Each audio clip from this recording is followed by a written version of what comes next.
Okay, I want to go back to the end of Ephesians chapter 2 briefly. Uh, we kind of gave that short shrift on our way out last week. So let's look at verses 17 through 22 of Ephesians chapter 2. And he came and preached peace to you who were far away, and peace to those who were near.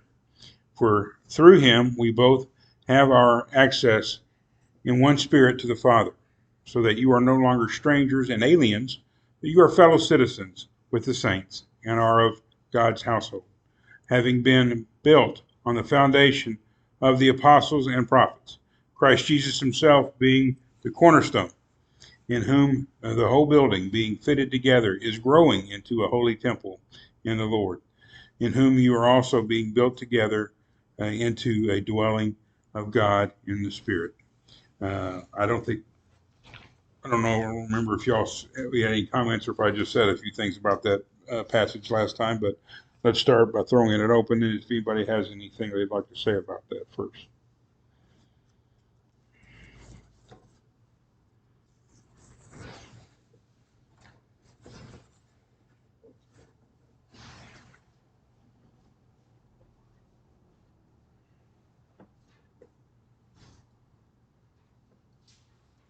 Okay. Um, I think we know as Christians, we're taught by Jesus, in fact, that the church is not a building. That the church is actually, the people of God, and when they assemble, that is the church. We're not individually the church, but we're individually part of the church, and collectively we are the church. But the analogy between uh, the way a building is constructed and the way the church is constructed and works and functions is something that you find from time to time in the Bible. Jesus compares his own life, his own body, to the temple, doesn't he? Near the end of his life, he take this temple down and it'll be rebuilt in 3 days. And he's not talking about Herod's temple, he's talking about his own body. You kill it, in 3 days it'll be resurrected. So it's a comparison, and certainly in our minds sometimes we've made a shortcut and we say, I'm going to church or I'm going to the church, and we think about going to the building. We may not even be going for a Bible class or a worship service. Maybe we need to sort the food pantry or do some of the work around the building or something. We say, I'm going to the church to do something. So we kind of think of the building as a church. I think when we stop and think about it, when we talk it, we know intellectually, we know it's not the church, that this is our building. And that's something of a, cause of dis- discussion and debate from time to time, and correction more than anything else. When someone says, I'm going to the church, no, you're going to the building, or whatever, that kind of thing. Okay, fine, whatever. But I think that it's in a sense a correction to make in a way, but it's also a little, you know, lighten up, Francis. That one of those things. I mean, we know what we're talking. We all know what we're talking about, and it's not like it's a totally unbiblical view, because the church is compared to a building at times. Uh, I think this passage by Paul shows us uh, and wants to draw on that image that the church is a building in the analogy that Paul is building here, that Paul is making here, and that foundation is the teachings of the apostles, also the prophets. There were, in the early church, there were people who had the gift of prophecies.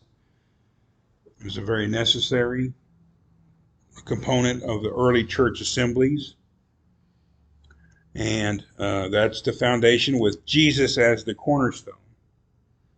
And then the church is therefore being built up on that foundation. And it is still growing, and it is still building. And it is going to look different than it did the day before, always, because it's changing, it's growing, it's alive. The church is a living thing, but set on a foundation. And I think it's a analogy that is important to us today when we look around, and a lot of times we want to deconstruct, perhaps, and sometimes there's a place for that. There's a time for everything. But more than anything, we resist growth and change. We feel like it can't be different. It can't become something other than it is right now. And we'll say, well, the first century did this. Well, the first century, they were setting the foundation, weren't they? And of course, it's grown. And of course, it looks different, at least on the outside. It's built on that foundation. And I believe if it's built on the foundation, if what you're doing is foundationally sound, put on the foundation of Jesus and the teachings of the apostles, and I guess you could say that even the prophets as we know them, then I think that foundation can withstand whatever we put on it, if it's on that foundation. Now, a lot of people are trying to put things that are not on that foundation, and that will not withstand it. But to say we're going to be the first century church is to say we're going to tear down everything anyone else has done ever before. We're going to start over.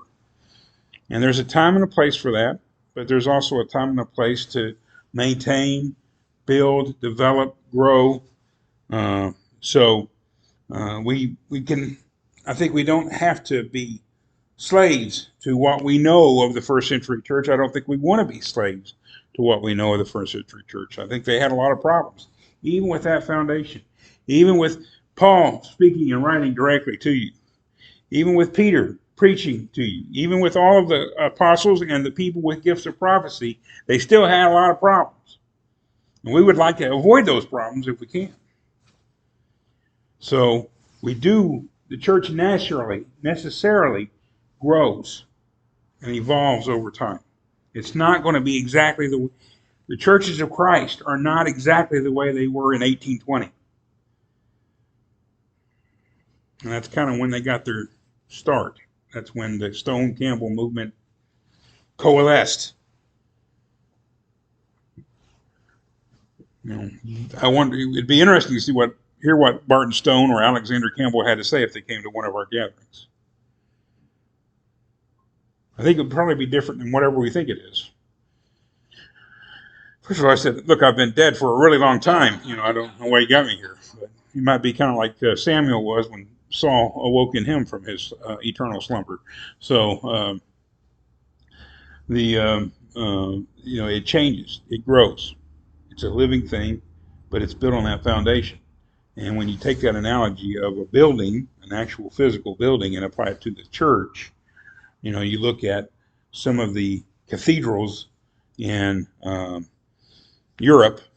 They're one of the biggest tourist destinations in Europe is in Barcelona, Spain. It's the Church of the Holy Family.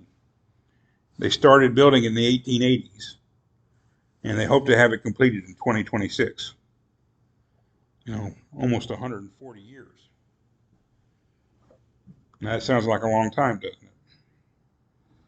The cathedral in Cologne, Germany is, again, another huge tourist destination. They started building it in the 1200s, and they worked on it until the 1500s.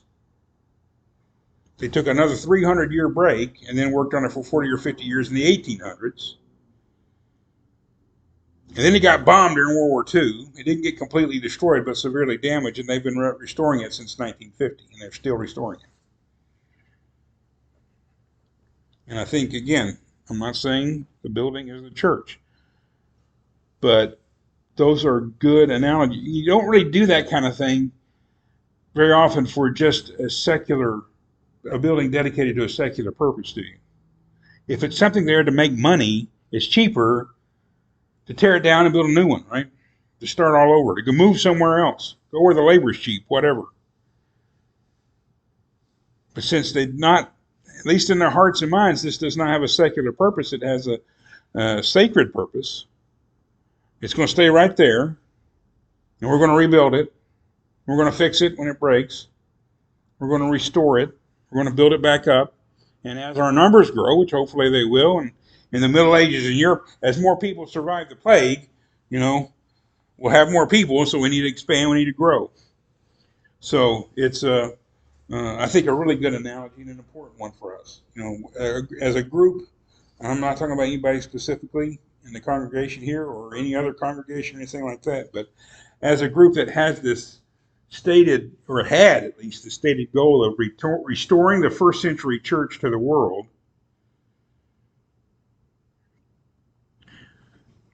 sometimes you have to think, why?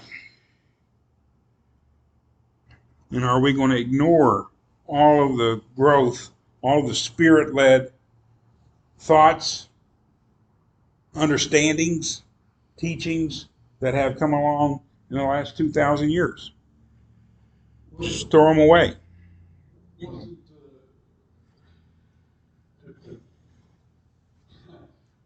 I would think that the heart of that statement, and obviously it would depend on the different people, but I would think that the heart of that statement, or the spirit of meaning, back to getting back to the first century principles, first century church, would be looking back to the foundation that it was built on and making sure that our plumb line matches up with that, and to go from there, because in any in your remodeling or whatever, you still have to have a good foundation, or a good, when you're looking at whether this wall's got to come out or not, how stable is it? Have we lost part of the foundation? Do we need to redo that? And so, I'm sure, like you've mentioned in examples before, some people are trying to go, as with anything, to an extreme. But I think the principle of going back to the foundational teachings, I guess, would not be a bad thing to say. I think there's always a time and a place for the deconstruction as well as there is construction. To look at what is happening, what we were doing, why we were doing it. But that if you carry that ethos forward and you say this is going to be the way we do things always, you don't allow for growth, you don't allow for change, and sometimes you hold on to things yourself. You may be critical of things in other groups that predated your existence, but you are not critical of your own oddities, your own idiosyncrasies that you've developed over time. The example that gets used a lot is the putting the lace or whatever it was over the communion, when you had to have the windows open and you wanted to keep the flies off the bread and the cup. Well, then you close up the building, you get air conditioning, and this area has as many flies as any place I've ever been. My goodness, they're a plague around here.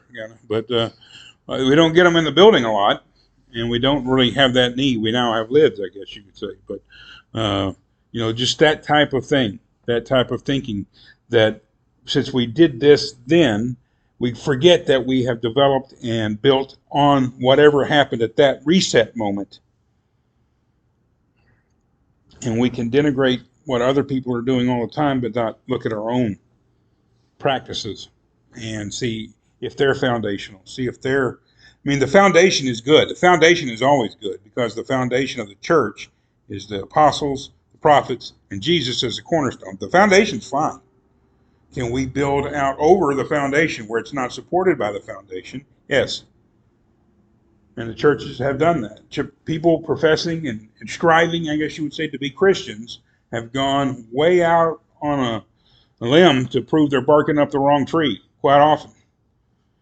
And there's a movie I like. It's old now, but it had this monk visiting an abbot with a different type of monks in it, and they're going to have a debate over whether or not Jesus owned the clothes that were gambled for, and divided up at his crucifixion, because Jesus was poor and therefore he couldn't have owned the clothes that he was wearing when he was crucified or on his way to being crucified. You can't do that. Now, that's a very extreme example, maybe to us, but boy, we have had similar arguments. I mean, there is no doubt about that. We've had arguments over how you paint the bathrooms. We've had arguments over whether or not you have a paved parking lot. If we pave it, do we got to stripe it? Do we got, all that stuff. I think some of those are bad drivers who don't want a striped parking lot because we can see you can't park. But a lot of times we're being relieved of some of this by the current government because the government is saying you have to have a paved parking lot. You have to have stripes. You have to have handicap spaces. You have to do all these things. So no longer do we get to say whether or not we're going to spend money on it. We have to. But we can always kind of look back, and in the context of buildings, it's easy. It's still, you go into a building, a lot of times a building that's not even, that you had nothing to do with. And for me, this building, I've had virtually nothing to do with it. And it's easy to go into the building and just harp on things that you don't like about the building. Now, it's really easy to do that at a place that has a very elaborate building, has a big building, has lots of facilities that maybe we don't have any of. Maybe they got a gym. There's stuff like that. Say, you shouldn't have that. That's not the work of the church. Do you know how they even got the gym? No. Did they buy a building that already had a gym? They get a good deal on it. They get it transferred to them for $1. Something like that. You don't know any of that stuff. But it doesn't stop, I'm not going to make me as much as anybody, opining on all of what's going on. So, again, I think there's a time and a place, and I think a gym, we're not going to get one anytime soon. I'm not advocating for one anytime soon. But if our young people get together and have sports and activities and build each other up and bring their friends, and those friends become Christians, is that the work of the church? It can all be, that type of thing. So, and again, I'm not advocating for them. I really wouldn't want us to have a new gym. I wish we had an old gym, one we'd already had for 50 years. That'd be pretty cool. But we don't, so we're not going to get a new one. So I don't think. It's not up to me, but they're pretty expensive to build. Anyway, okay, so that analogy, I think we've kind of beaten that horse to death, and we'll move on. So, but keeping that in mind, this idea that you can expand, you can grow, develop, evolve on what is the soundest of foundations, which is the teachings of the apostles, the prophets, and Jesus is the cornerstone. So let's keep that in mind and go on into Ephesians chapter 3, verses 1 through 7. Yes, ma'am, you certainly can. Verse 19, I just want to, are we still kind of on the path of including the Gentiles? It's like the Jews thought it's always just them, right? And so for growth, here we have, we're having Gentiles now. They're fellow citizens with the saints. Yeah, well, I think it's right. They were the ones who were far off. They were aliens. And that's how the church developed at that time, to bring in a completely different group, ethnically a different group. And that it comprises a big change. And when they worked for decades, at least decades, maybe centuries, to sort out exactly what that means. So that's okay. We don't have to have all the right answers at any one time in history. We can be on a journey. And this is a growing proposition. It's not completed. So, okay. Verses 1 through 7 of Ephesians chapter 3. For this reason, I, Paul, the prisoner of Christ Jesus, for the sake of you Gentiles, if indeed you have heard of the stewardship of God's grace, which was given to me for you, that by revelation there was made known to me the mystery, as I wrote before in brief. By referring to this, when you read, you can understand my insight into the mystery of Christ, which in other generations was not made known to the sons of men, as it has now been revealed to his holy apostles and prophets in the Spirit. To be specific, that the Gentiles are fellow heirs and fellow members of the body, and and fellow partakers of the promise in Christ Jesus through the gospel, of which I was made a minister according to the gift of God's grace, which was given to me according to the working of his power. Okay, any thoughts on that before we giving you right of first refusal?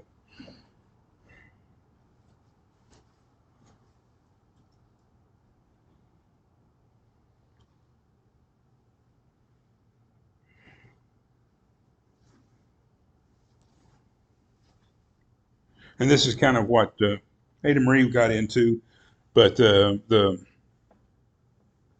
inclusion of the Gentiles is a growth moment for the church, for sure. This is where we pick up a lot of new members. And I was talking to a couple years ago at a conference in Oklahoma City. I was talking to a minister who's down in East Texas. I don't remember the town. I don't want to give him away anyway, and it's nothing to do with him really. But it's an old country church down in, close to the Gulf, lots of swamps, and they all go hunting and fishing together all the time. A bunch of good old boys in Texas, and they were probably, it may not have happened, but it was probably going to happen that they were going to pick up about 60 new members from a different group because of that group's stand on one particular issue. That group had changed their view on one issue, and a matriarch, basically a mama, and her big extended family were going to pick up and leave to come to the Church of Christ just over that one issue. And I didn't really get to talk to him about this. And I don't know what happened, if it happened, and how it's gone. I don't know. But I was concerned by the fact if they will leave a group that they've been with for generations because there's something there they don't like, what do you think they're going to do when they get to your group? And there's going to be a lot of things they don't like. Maybe not as big a deal to them as that one thing, but there's going to be every week reminders. We're not where we have been all along. You're not doing things the way we like them to be done. And I'm not saying you don't welcome them. I am saying don't think it's going to be smooth. In a block of 60 people in a relatively democratic organization, that's a pretty powerful group. I mean, it was going to increase. I think they had 120, 130 members, so it was going to take them up close to 200. And there could be some real struggles. And maybe you just don't get too attached to them. Maybe they won't be there very long. But maybe they will dig in and say, we're going to turn this place into what we want, what we had, minus the one thing we didn't like.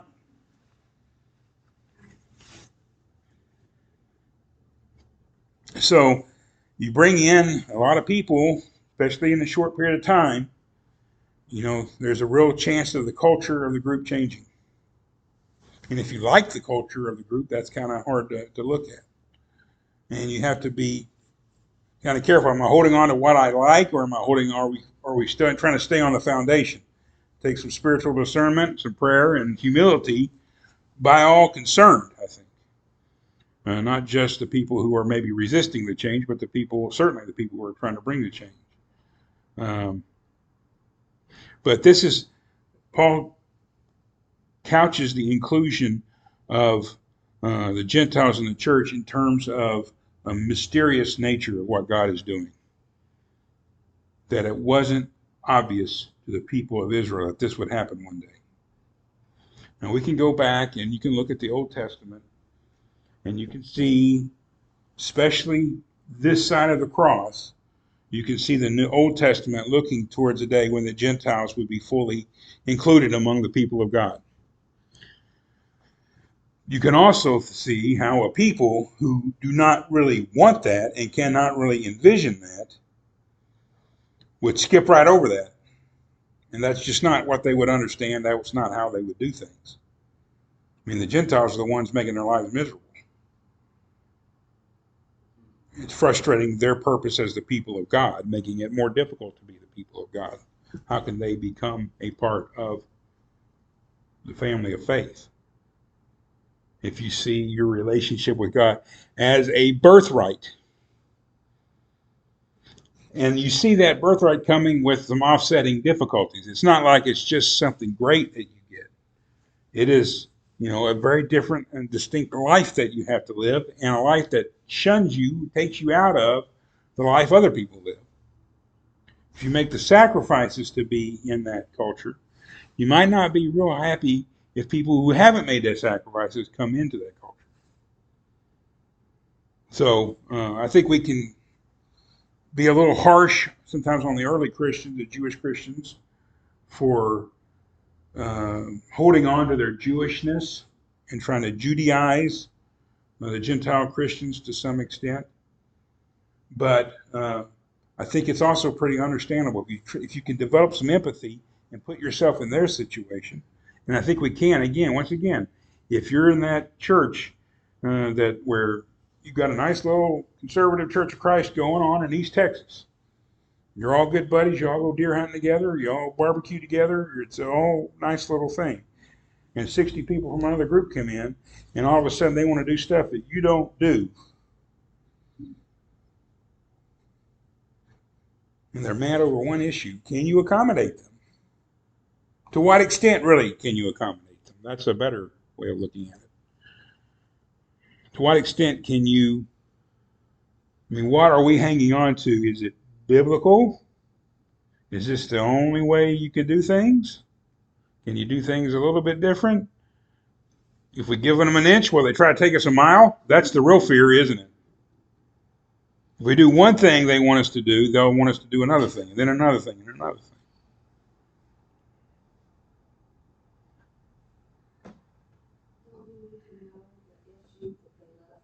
Yes, I know exactly what the issue is, and I'm trying not to offend people by saying it. But like Tom said, you do need to know why. They know. Oh, yeah, they know. Before, This matriarch sat down and had a meeting with the preacher and said, "This is what's going on. We don't like it. Y'all don't do that. Y'all are where we are on that issue. We agree with you on that issue. Whether they agree with them on any other issue, but that one issue is where they draw the line. They can't. And it's a difficult issue. I want to admit that. It's a very difficult issue. That's, I think you can probably kind of figure some of it out, but um,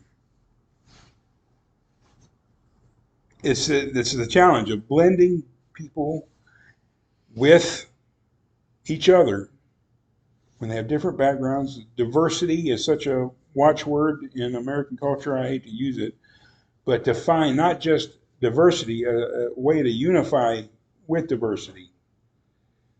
We have groups that tend to become pretty homogenous, pretty non-diverse. And I think our congregation it's a little homogenous. It's a little, we got most of us have a whole lot of things in common. But I think we do have some, particularly on politics, I think we straddle the line a little bit, and I'm glad of that. Because I don't think either one of our political parties are any good. So, whichever one you hate, I probably hate it too. Whichever one you like, I hate that one too. So, but it is coming. It is the workplaces, the schools. Those are precursors to what you'll see in the churches. And if you go to work and you got people with different ethnicities, different religions, different value systems than you have, your kids go to school with those things, it's going to be coming to the church eventually. What you do with it, how do you accommodate? I don't know. You have to certainly deal with it as it comes. But so there's this idea, I think, of the church being kind of, I think they call it in computer terms, scalable. And that means we can, like if you're an IT company and you produce software, there's a lot of money in creating the software to to begin with. Create the programs to make a computer do something. There's a lot of money in that. But once you have it, generally speaking, you can sell it to anybody for next to nothing. I mean, it doesn't cost you anything to sell it to IBM or to sell it to Stewart Cleaners downtown. You can scale it very easily. One may not need the full suite of the program, another one may need more than you have. But there's not a lot of hard goods involved. At one point, there were at least a bunch of CDs you might have to install. Now you just download it over the internet. Right? You just need a password. So it's scalable.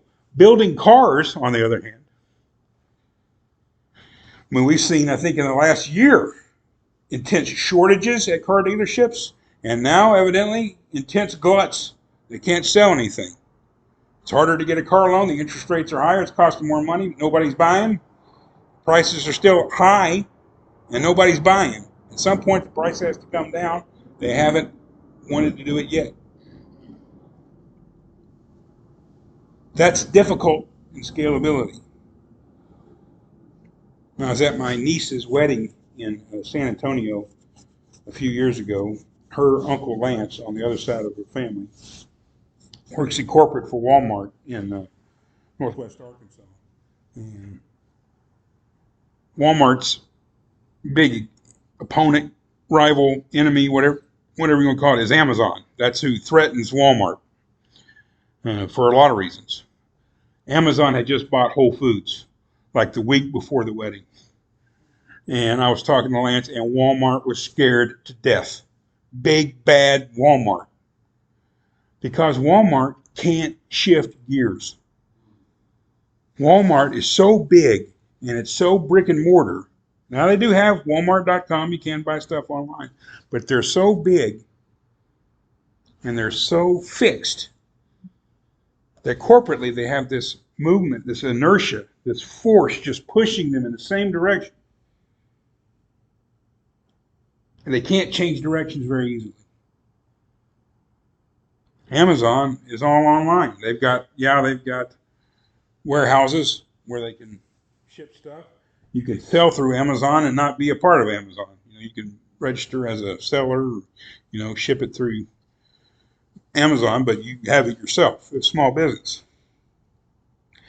Amazon is scalable, up and down, very easily. Warehouses are relatively cheap.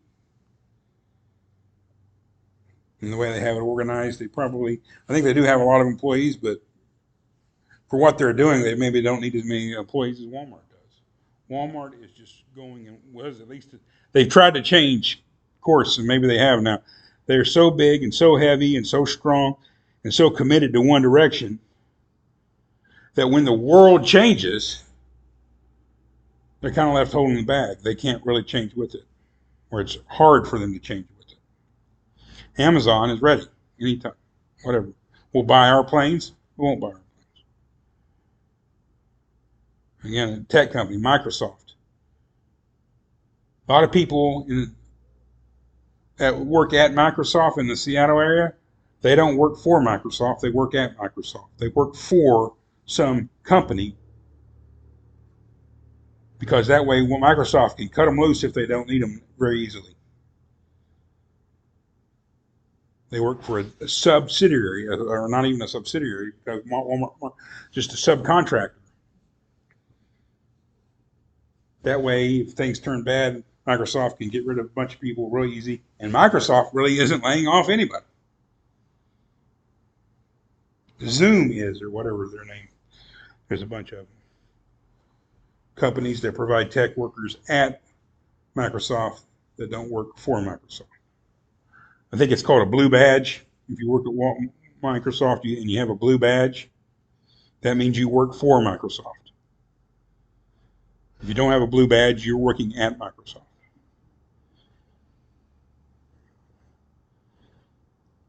Sherry and I flew recently on that trip. We booked tickets on Alaska, and we booked tickets on a 737.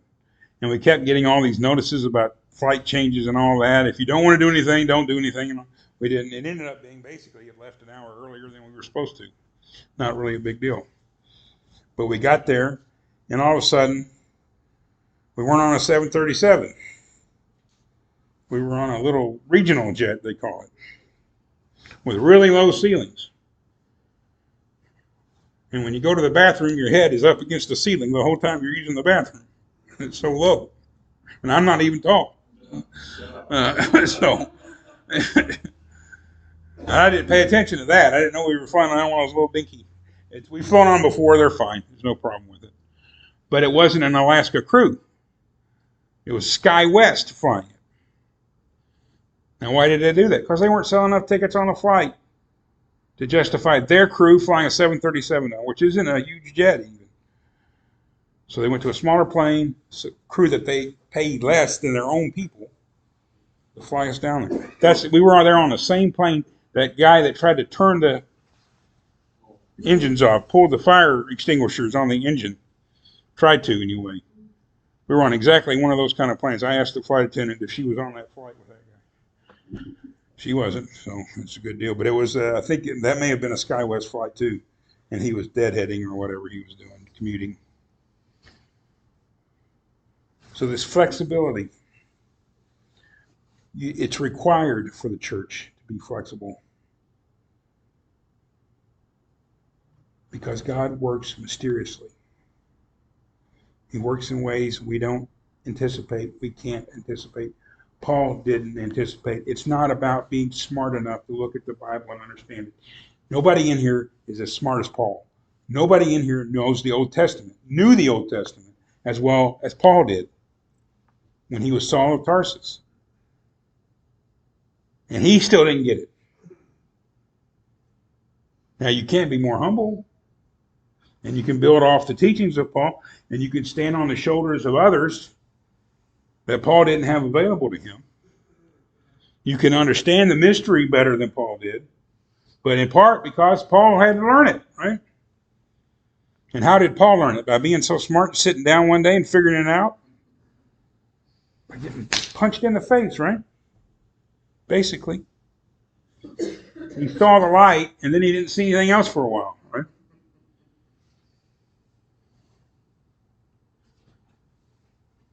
I mean, are we going to have to get punched in the face? Can we accept that God is not bound by our preferences, our wisdom? He wasn't bound by Paul's. He's not bound by ours. And that Paul's conversion is such a big deal. He tells it 3 times. It's told 3 times in the book of Acts, isn't it? And Paul alludes to it here. I think you've heard of it. He says, if indeed you've heard of the stewardship of God's grace. That's how Paul looks at being struck blind on the middle of a road. That was God's grace.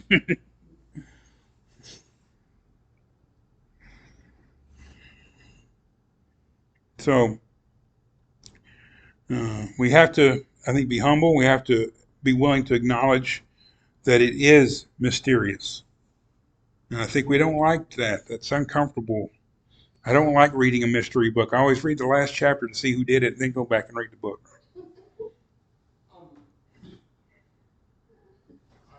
I was noticing that, and I used multiple things for a comment because I was wondering that in the NIV,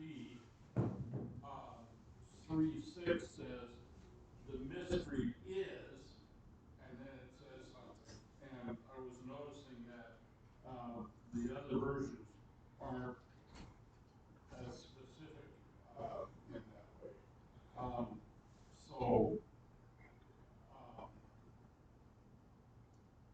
is that the mystery, or how did? Well, I think you can look at it 2 ways. You can say the mystery is that the Gentiles are included in the body. You could also look at the mystery is that a people that were thought not to be savable, basically, not ever eligible to really be in the body, are now in the body. And that would apply more to us. That would be a challenge. I think, I guess we'll get into this issue a little bit. The story of Sodom and Gomorrah, we talked about this when we were studying Genesis, the story of Sodom and Gomorrah. If you look at it as purely the offense of homosexuality, you might think that story doesn't have anything to do with me because that's not my problem. That's not something I do.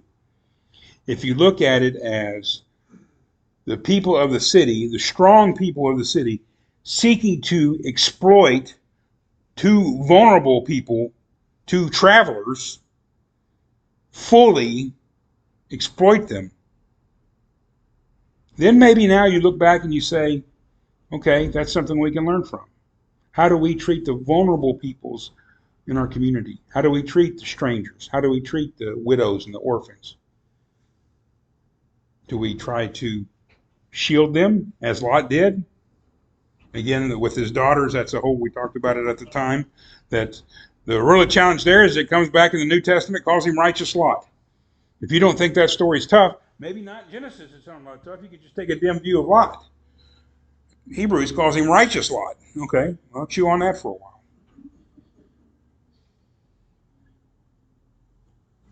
So there's usually a way to look at the stories of the Bible as a way that, okay, this doesn't apply to me at all. I'm not homosexual. I wouldn't seek that relationship with anybody.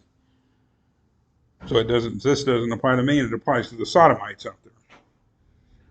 Or you can look at it as the strong trying to victimize the weak. Have you ever victimized someone who's weaker than you at some point in your life?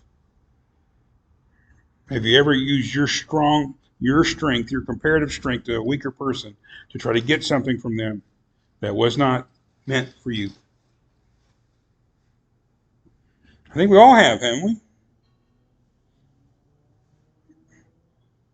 At some point, we use maybe emotional strength, maybe mental strength, maybe physical strength to kind of get something we want out of a situation. It may not be on that scale. We can just discern from it ourselves, but it's still there. And so that story now all of a sudden does have some application. So again, if it's about letting the Gentiles in the church, well, we're over that. I mean, we're all Gentiles. If it's, are we keeping people out that should be coming in because of something we don't like about them? We can maybe learn something from it. Okay. Sorry I kept you a little late. We did go long today for sure.